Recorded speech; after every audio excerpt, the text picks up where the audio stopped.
வணக்கம். என்ன செய்தி பார்க்க போறோம்னு கேட்டீங்கன்னா, மகிழ்ச்சியே திமுக எடுத்திருக்கின்ற முடிவால் திமுக என்ன முடிவெடுத்திருக்கிறது, அது எப்படி நமக்கு மகிழ்ச்சி, அதை தான் இந்த வீடியோ நம்ம விரிவா பார்க்க போறோங்க.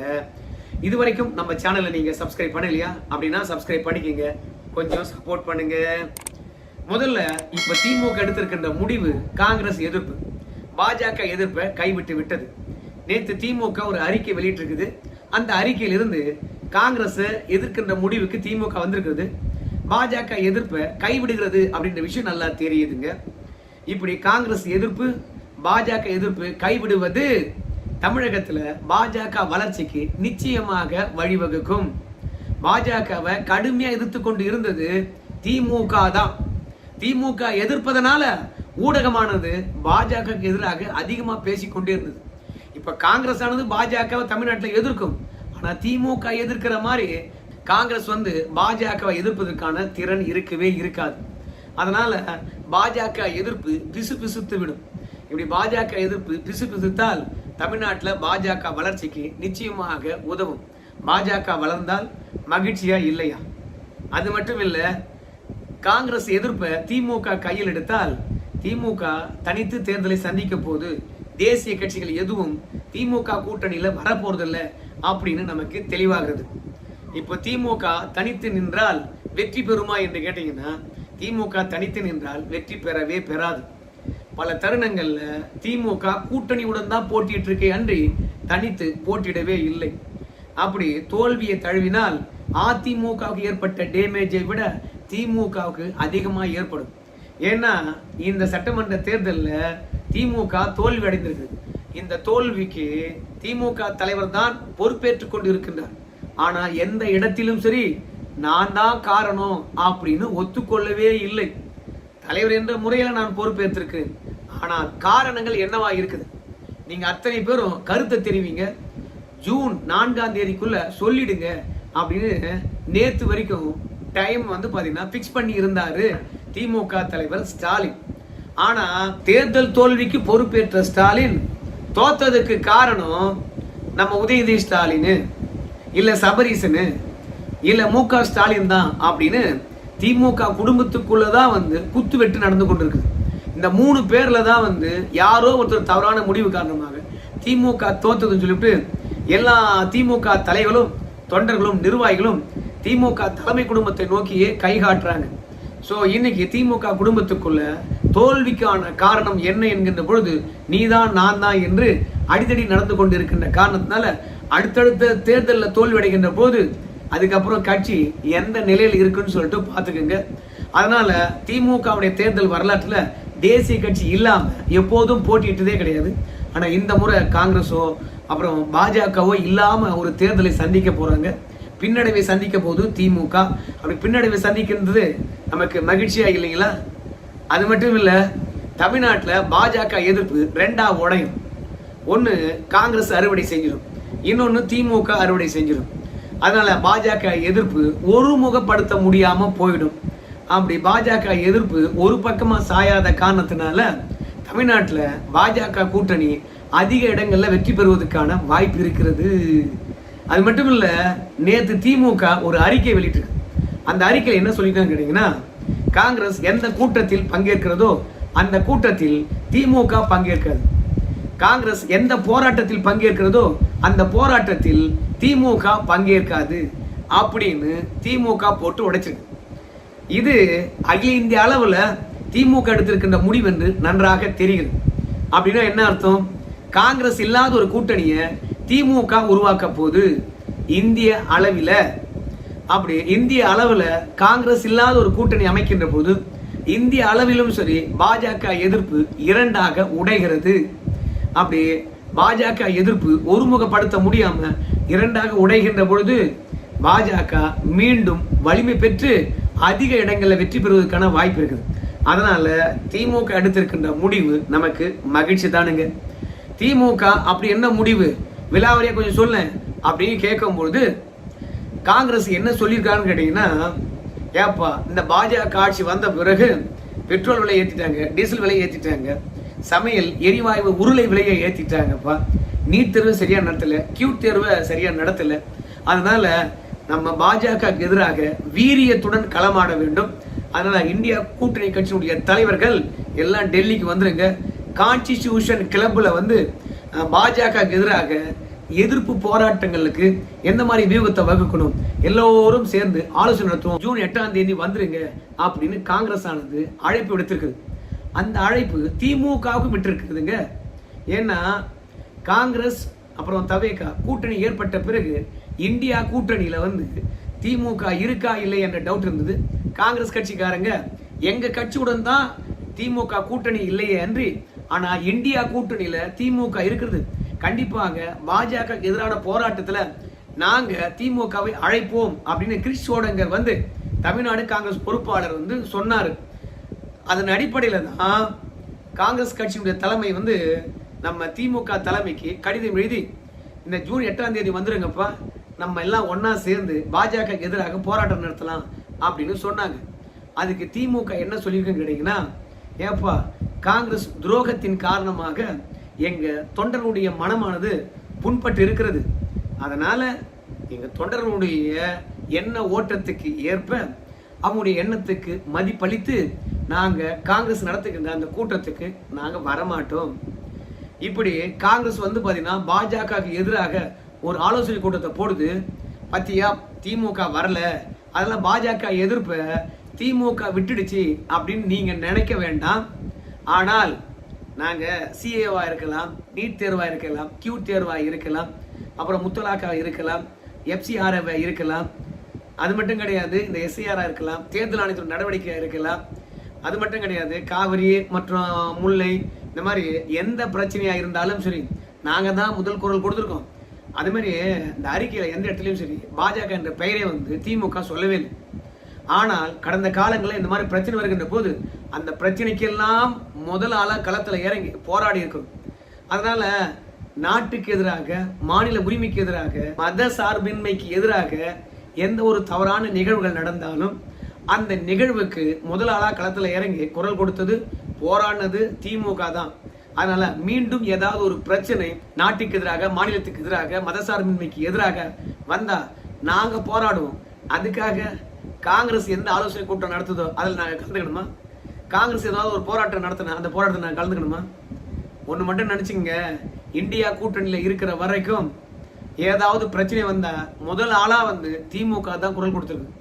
அந்த பிரச்சனை முடிவுக்கு வர வரைக்கும் தொடர்ச்சியாக திமுக தான் குரல் கொடுத்துருக்குது. இந்த ஸ்டாலின் தான் முதல்ல குரல் கொடுத்துருக்குறான். அதனால எங்களை பொறுத்த வரைக்கும் நாட்டு நலன் சார்ந்து நாங்க எப்பவுமே சரி களத்துல இறங்கி போராடி இருக்கிறோம். காங்கிரஸ் இருக்கின்ற கூட்டத்துக்கு தான் நாங்க வரமாட்டோம்னு சொன்னோமே கண்டி, ஆனால் காங்கிரஸ் இல்லாத ஒரு ஆலோசனை கூட்டத்தை போட்டீங்கன்னா நாங்க வருவோம். காங்கிரஸ் இல்லாத ஒரு ஆர்ப்பாட்டத்தை முன்னெடுத்தீங்கன்னா நாங்க வருவோம். ஏன்னா காங்கிரஸ் கட்சிக்காரன் எப்பவுமே துரோகம் பண்றான். அந்த துரோகத்தினால எங்க தொண்டருடைய மனமானது புண்பட்டு இருக்குது. அதனால அவங்களுடைய மனநிலைக்கு நாங்க மதிப்பளித்து காங்கிரஸ் எந்த கூட்டணியில சேர்ந்தாலும் சரி அந்த கூட்டணியிலும் இருக்க மாட்டோம், இரண்டாவது ஆலோசனை கூட்டத்திலும் நாங்க இருக்க மாட்டோம் அப்படின்னு திமுக அழுத்தம் திருத்தமாக சொல்லிடுச்சு. அதுக்கு காரணம் காங்கிரஸ் மீது இருக்கக்கூடிய கோபமா அப்படின்னு கேட்டீங்கன்னா, ஆமா இருக்காதா? 20 ஆண்டு காலம் காங்கிரஸை தூக்கி சுமந்தது திமுக. 5 பேர் வெற்றி பெற்றாலும் திமுகவால தான் வெற்றி பெற்றாங்க. ஆனா சொல்லாம கொள்ளாம போய் விஜயுடன் ஒட்டிக்கிட்டா அது நியாயமா இருக்குமா? அதனால அது பெரிய துரோகம் தானே. வந்து சந்திக்கலாம், ஏன் நாங்க தவேகாவோட போறோம், எதனால அவங்களுக்கு ஆதரவு அளிக்கிறோம் அப்படின்ற விஷயத்தை எடுத்து சொல்லலாம், நன்றி சொல்லிட்டு போயிருக்கலாம். அப்படி சொல்லாத காரணத்தினால காங்கிரஸ் மீது கொலை வரியில் இருக்கிறாங்க திமுக காரங்க அப்படின்னு சொல்ல முடியாது. இப்ப தமிழக அரசியல் களத்துல திமுக எதிரி அதிமுக இல்லை. அதனால திமுக பொறுத்த வரைக்கும் தன்னுடைய பிரதான எதிரி அதிமுகவா இருக்கிற வரைக்கும் அதிமுக எந்த கூட்டணி இருந்தாலும் சரி அதுக்கு எதிராகவே திமுக செயல்பட்டது. அதிமுக காங்கிரசுடன் இருந்தா திமுக பாஜகவுடன் இருக்கும். அப்படி திமுகவுடைய பிரதான எதிரி அதிமுக இருக்கின்ற போது எதிர்முகாமல பயணித்த திமுக இன்னைக்கு திமுகவுடைய பிரதான எதிரி தமிழக வெற்றி கழகம். அவங்க எந்த கூட்டணி இருக்கிறாங்களோ அந்த கூட்டணிக்கு அப்போசிட்ல தான் திமுக இருக்கணும். தமிழக வெற்றி கழகமும் காங்கிரசுடன் சேர்ந்துட்டு ஆலோசனை கூட்டத்தில் கலந்துக்கும், திமுகவும் வந்து காங்கிரஸ் இருக்கின்ற கூட்டத்தில் கலந்துக்கிட்டு ஆலோசனை நடத்தோம்னா தமிழ்நாட்டில் 2 பேரும் அடிச்சுக்கிறாங்கய்யா, ஆனால் டெல்லியில் 2 பேரும் ஒன்னாயிடுறாங்கய்யா, திருட்டு பசங்க கள்ள கூட்டணி வச்சிருக்காங்கய்யா அப்படின்னு அதிமுகவே வந்து பிரச்சாரம் பண்ணிடும். அதிமுக பிரச்சாரம் பண்ணதோ இல்லையோ நம்ம பாஜக அழகா பிரச்சாரம் பண்ணி விட்டுரும். அதனால தவேகா ஒண்ணு தமிழக அரசியல் களத்தில் இருக்கும், இல்ல திமுக ஒண்ணு தமிழக அரசியல் களத்தில் இருக்கும். ஏன்னா 2 பேரும் தமிழ்நாட்டில் அடிச்சுக்கிட்டு டெல்லியில 2 பேரும் கை கோர்த்துக்கிட்டாங்கன்னா அப்புறம் மக்கள் எப்படி நம்பிக்கை வைப்பாங்க? இந்த 2 கட்சியும் தனித்தனி கட்சின்னு சொல்லிவிட்டு தவேகாவுக்கு எதிரி திமுக என்றுதான் சொல்லிவிட்டு தவேகா வேண்டாம் என்றால் திமுகவுக்கு போடலாம்னு சொல்லிட்டு எப்படி நம்பி போடுவாங்க? அதனால காங்கிரஸ் தமிழக வெற்றி கழகத்துடன் இருக்கின்ற காரணத்தினால நிச்சயமா திமுக இந்த ஆலோசனை கூட்டங்கள்ல கலந்து கொள்ளாது. ஏற்கனவே காங்கிரஸ் ஆனது அறிவித்து விட்டது, உள்ளாட்சி தேர்தல், நாடாளுமன்ற தேர்தல், எந்த தேர்தலா இருந்தாலும் சரி தமிழக வெற்றி கழகத்துடன் தான் எங்க கூட்டணி அப்படின்னு சொல்லிட்டாங்க. அப்படி சொல்றதுக்கான காரணமும் இருக்குது தான். ஏன்னா நம்ம விஜய் அவர்களுக்கு கேரளாவிலும் செல்வாக்கு இருப்பதாக காங்கிரஸ் நினைக்கிறது, அதே மாதிரி கர்நாடகாவிலும் செல்வாக்கு இருக்கிறது, ஆந்திரா தெலுங்கானாவிலும் நம்ம விஜயுடைய செல்வாக்கு இருப்பதாக நினைக்கிறாங்க. அதனால தேர்தல் தருணங்கள்ல விஜய் அவர்களை 2 நாள் பிரச்சாரம் பண்ணா கூட நம்மளுக்கு ஒரு 10 லட்சம் ஓட்டு இல்ல 1 லட்சம் ஓட்டு எக்ஸஸ் ஆகட்டுமே, அது லாபம் தானே. ஆனா திமுகவை கூட்டணியில் வச்சிருந்தா தமிழ்நாட்டில் மட்டும்தான் பெனிஃபிட். அதனால 4 ஸ்டேட்டை கணக்கு பண்ணி தவேகாவுடன் காங்கிரஸ் களத்தில் குதிச்சிடுச்சு. ஸோ இவ்வளவு சுயநலவாதியா இருக்கக்கூடிய காங்கிரஸ் நாட்டுக்கு நல்லது நினைக்குமா? நாட்டு மக்களுக்காக போராடுமா? தான் அதிகாரத்துக்கு வரணும் என்று நினைக்கின்றார் யாரு? ராகுல் காந்தி. அதோட தன் கட்சியானது அதிகாரத்தை பிடிக்கணும்னு நினைக்கிறாரு.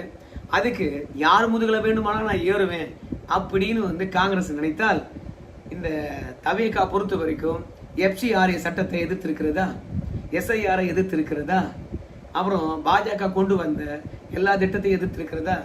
இப்ப கியூட் தேர்வு குளறுபடி ஏற்பட்டுச்சு, அதை பற்றி தவேகா வாய் தந்திருக்காங்களா? நீட் குளறுபடி ஏற்பட்டுச்சு, வாய் தந்திருக்காங்களா?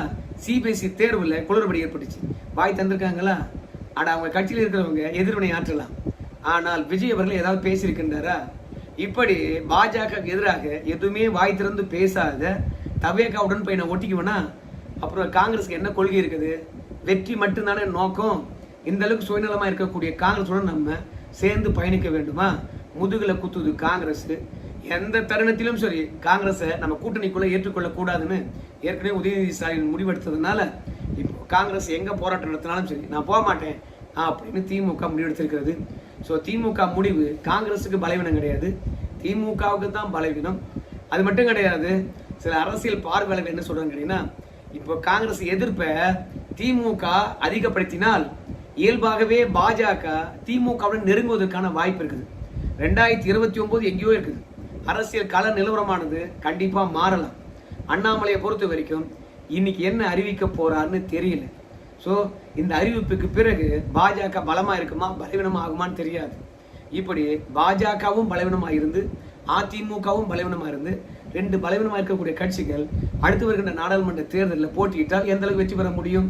அதனால அதிமுக சாய்ஸை விட பலமா இருக்கக்கூடிய திமுக சாய்ஸ் நல்லா இருக்கும். ஏன்னா அண்ணாமலை இல்லையே. அதனால பாஜக மற்றும் திமுக கூட்டணி சிறந்தது என்று அந்த பக்கம் நகரலாம். அதனால இந்த காங்கிரஸ் எதிர்ப்பு என்பது ஒரு விதத்துல திமுக அழிவுக்கு வழிவகுக்கும். அதனால நமக்கு ரொம்பவே மகிழ்ச்சியாகத்தான் இருக்கிறது. உள்ளாட்சி தேர்தலில் திமுக தோத்தா அந்த கட்சி எத்தனை சுக்குநூறா உடையும்னு பாருங்க. ஆனால் விழுந்து போன திமுக கட்சியை பாஜக தூக்கி நிறுத்தக்கூடாது. ஏன்னு கேட்டீங்கன்னா தேசிய அளவுல காங்கிரசுக்கு எதிராகவே திமுக களமாட போகுது. ஒருவேளை நிதிஷ்குமார் அவர்களோ அப்படி இல்லைன்னா சந்திரபாபு நாயுடு அவர்களோ காங்கிரசுடன் கைகோர்த்தால் அப்புறம் பாஜக அரசாங்கத்துக்கு பெரிய பிரச்சனை.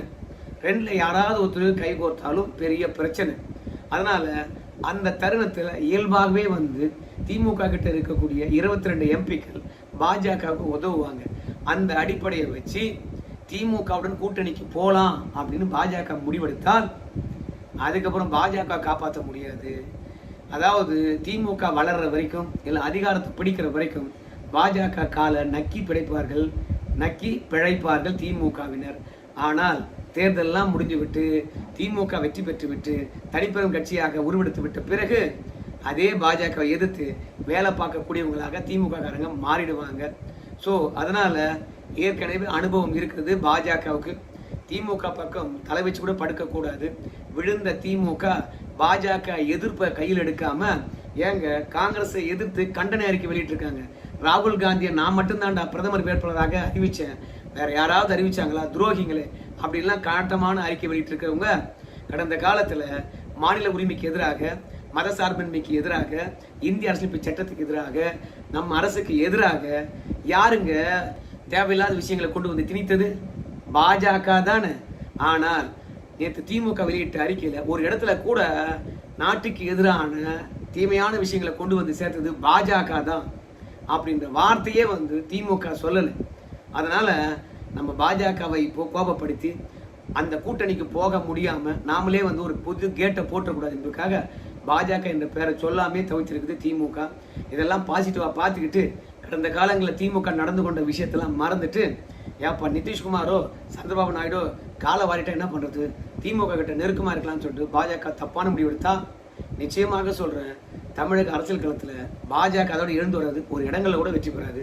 அதனால இல்லங்கமான ஒரு முடிவை பாஜக எடுக்கக்கூடாது அப்படின்னு தான் நம்முடைய வேண்டுகோள். என்ன நடக்க போகுது பொறுத்து பார்க்கலாம். நன்றிங்க.